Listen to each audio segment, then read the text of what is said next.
ان سے ہم اپنی مرضی کی فتوے، اپنی مرضی کی گفتگو چاہتے ہیں۔ ہمارے لیے دین اور دنیا آخرت میں واضح طور پر تباہی کا سبب ہے۔ ایک طرف قرآن کا مزاج ہے، ایک طرف نبی کی حدیث کا مزاج ہے، ایک طرف سارا دن ہماری سوشل میڈیا یا دنیا کی باتیں سن سن کر ایک اپنا مزاج بنا ہوا ہے۔ ہم اپنے مزاج کے مطابق قرآن کو بدلنا چاہتے ہیں، حدیث کو بدلنا چاہتے ہیں، نہ کہ اپنی سوچ کو قرآن اور حدیث میں ہم ڈھالیں۔ میرے نبی پاک صلی اللہ علیہ وسلم پر اترنے والا قرآن ہمیں ایک نقشہ دکھا رہا ہے۔ اس وقت کے منافقوں کی صورتحال سامنے رکھی، اور اللہ رب العزت نے اس وقت کے منافقوں کے نقشہ یہ کھینچا، وَإِذَا قِيلَ لَكُمْ لَا تُفْسِدُوا فِي الْأَرْضِ قَالُوا اِنَّمَا نَحْنُ مُصْلِحُونَ۔ منافقوں کو جب یہ کہا جاتا ہے کہ تم زمین میں فساد نہ کرو، تو وہ کہتے ہیں کہ ہم تو اصلاح کر رہے ہیں، ہم تو قوم کا بھلا چاہتے ہیں۔ اب وہ فساد سے مراد کیا ہے ذرا سنیے گا۔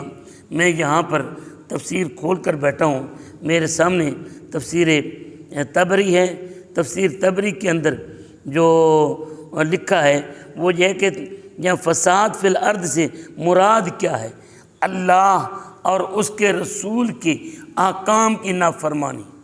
اب سوچنا یہ ہے کہ ملک کے اندر سود کے نظام کو نافذ کرنا، کیا یہ اس تفسیر کے مطابق یہ فساد فی الارض نہ ہوگا؟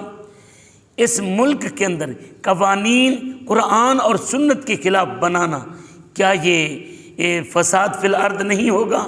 اس ملک کے اندر ثقافت کے نام پر عریانی، فحاشی، بے غیرتی، مجرے، ڈانس، سینما، یہ سارے کے سارے، اور سوشل میڈیا کے اوپر پھیلتی ہوئی برائی، ٹی وی اور الیکٹرانک میڈیا، پرنٹ میڈیا کے اوپر ننگا سارا یہ اس کو ثقافت کا اور پھر قومی ثقافت کا نام دینا، کیا یہ فساد فی الارض نہیں ہوگا؟ اس ملک کے اندر انصاف کے نام پر ایسے قانون بنائے جانے کہ جس سے اسلامی قوانین کی دھجیاں اڑ جائیں، کیا یہ اسلام کے اس تفسیر کے مطابق فساد فی الارض نہ ہوگا؟ کیا اس ملک کے اندر کسی بھی طریقے سے اسلام کے قانون کو بدلنے کی اجازت دینا، کیا یہ فساد فی الارض نہ ہوگا؟ کیا آزادی کے نام پر رسول اللہ صلی اللہ علیہ وسلم کی گستاخی کرنا اور پھر اسے یہ کہنا کہ جناب مولوی شدت پسند ہیں، ادھر وہ رسول اللہ کی گستاخی کریں، ادھر مولوی ان کے خلاف اگر احتجاج کریں تو پھر ان کی سپورٹ کرنا، کیا یہ فساد فی الارض نہ ہوگا؟ کیا آزادی اظہار کے نام پر قرآن اور سنت کے اوپر تنقید کرنا، کیا یہ فساد فی الارض نہ ہوگا؟ اور پھر اسلام آباد اور پورے ملک کے اندر جو انہوں نے آزادی نسواں کے نام پر ایک تماشا کیا ہوا ہے، عورتوں کی آزادی کے لیے باپ سے آزادی، بیٹی باپ سے آزادی، بھائی سے آزادی، خاوند سے آزادی کے نام پر جو یہ میلہ لگتا ہے، کیا یہ فساد فی الارض نہ ہوگا؟ پھر ان کی سیکورٹی انہیں دینا اور انہیں کاریوں کی اجازت دینا، پھر عدالت کی طرف سے بھی انہیں تحفظ ملے، کیا یہ فساد فی الارض نہ ہوگا؟ اگر مولوی ان کے خلاف بولے اور تمہارے مزاج کے مطابق نہ بولے تو مولوی تو خراب ہو گیا نا، اور آپ ٹھیک ہو گئے۔